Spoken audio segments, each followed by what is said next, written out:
Hi guys, it's Jacob Risso Audette and it's my birthday. Happy birthday to me. I was doing the Rikka Fairies Descend. Somewhat stories. Are celestial creativity gods, rain and agricultural fertility gods, and war, sacrifice, nourishment of the sun and earth gods. One of the most prominent gods in Aztec mythology is His name is this. I'm not gonna try. A deity that represents the sun, war, human sacrifice, and the patron of the city Tenochtitlan. This is the Templo Mayor. While this monument was unfortunately mostly destroyed in the Spanish conquest, the foundation still remains intact. There are similar temples in other cities, but this one is the most famous. The entire temple symbolizes a myth associated with that guy with the big name, and the story goes a little something like this. So our boy was in his mother's womb, and then his sister, who was named this, tried to attack his mom with her 400 brothers, and as soon as she attacked, our boy emerged from the womb armed and ready for battle.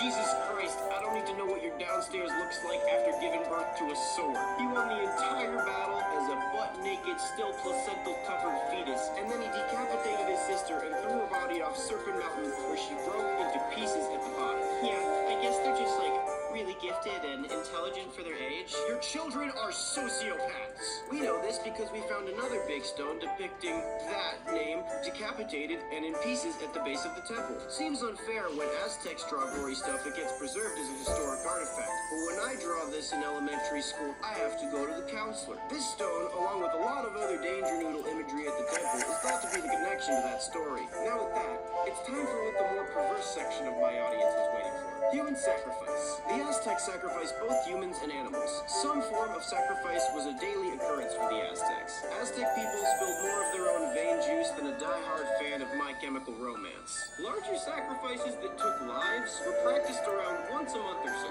Some sources say as many as 20,000 people every year were sacrificed. They had to be making a ton of babies to make up for this. Some of these sacrifices mimic the myth of our boy's birth, where the priest dismembers the victim like he's breaking down a raw chicken and then kicks him down the stairs. Another notable sacrifice is the festival of Taxatl. For a modern day equivalent, imagine at the end of the Macy's Thanksgiving Day parade if we took the most famous celebrity off the float and sacrificed them publicly. Prior to the ceremony, the priest chooses a young captured warrior that is in peak physical condition. They dressed him like a god, and he lived among the people for a year and was treated kind of like a celebrity. After 1 year, when he's comfortable and unsuspecting, the sacrifice is brought to Templo Mayor, and a priest would cut out his heart while the victim screams louder than that guy on the bus who saw me snort an earthworm. The priest would then either proceed to eat the still beating heart like it was a goddamn apple, or incinerate it to feed the sun. Sometimes they would flay off the skin with a ceremonial dagger, and the priest would squeeze into it as a costume to represent the deity, and roll it around like a kid looking for Halloween candy. Neighboring rulers would be invited to witness these sacrifices. So some scholars thought they did it as kind of like a warning to stay in line, both to neighboring rulers and members of their own society. Hey, isn't it so nice that your nation and my nation are such good friends that we can share this moment of watching this war prisoner whose home nation didn't listen to everything I said be painfully tortured? Sometimes children were sacrificed because their tears were apparently valued by the god of rain. Oftentimes, the nobles of the Aztec society would eat the flesh of the sacrificed victims to further please the gods. I don't know what I would consider someone who is greatly pleased by the thought of sacrificed child tears and toddler cannibalism, but I certainly wouldn't call him a god. Side note, one of the worst possible existences I can think of is the ghost of someone who believes they got sacrificed to make sure the sun came back, who saw the demise of the Aztec society after their death. Not only because they would witness the demise of their society and the loss of their entire family, that's just normal ghost crap, but because they would see that the sun would still come back after the sacrifices stopped, and no one died ever again. The end. If you like this video, please subscribe, hit the bell with all notifications enabled, watch all of my other videos, buy millions of stickers from my Redbubble shop, and devote the rest of your existence to rewatching everything I've ever made. If you enjoyed this video, maybe you'll enjoy a video about, how the bubonic plague doctors kind of just used the whole medicine thing as an excuse for sadism. Watch the plague doctors video. Please do it. I'm desperate. I'll do anything. I want to especially thank all of my most devoted cult followers. That was a 2 out of 10 burp. Also, do you wonder why I'm in the bunker this week? Me too. Well, I'm not gonna tell you. If I told you, it would fuck some things up for me, so I'm not gonna do that. Don't ask why I'm in the bunker, just don't ask. As always, like somebody develop, I will see you while I'm hell. Okay.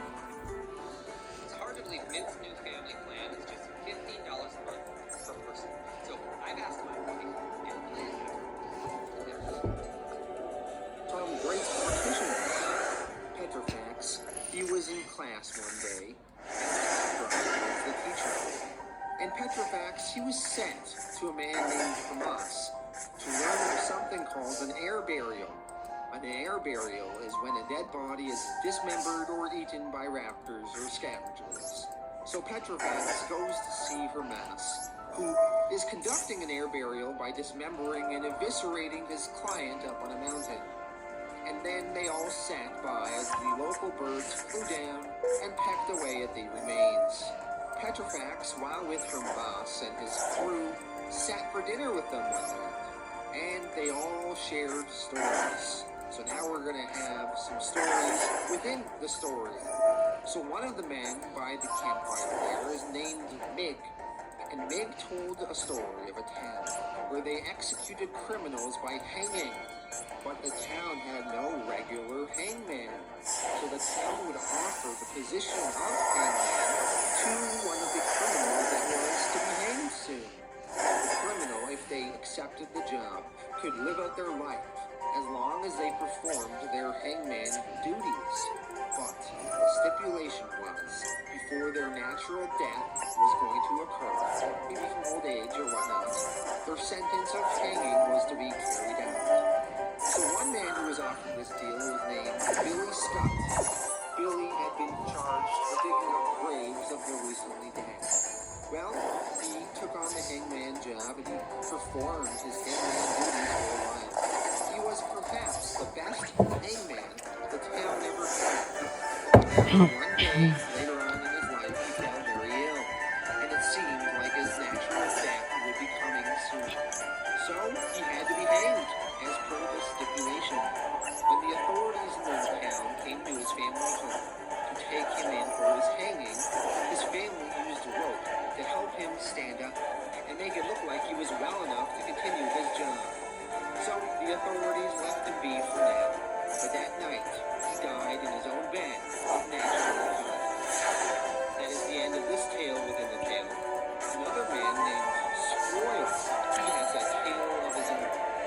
He tells a story of when he met a traveler who happened to be Destruction to the Endless. He met Destruction in the Necropolis, and Destruction claims that the Necropolis that Squirrel knew was not the first one to exist.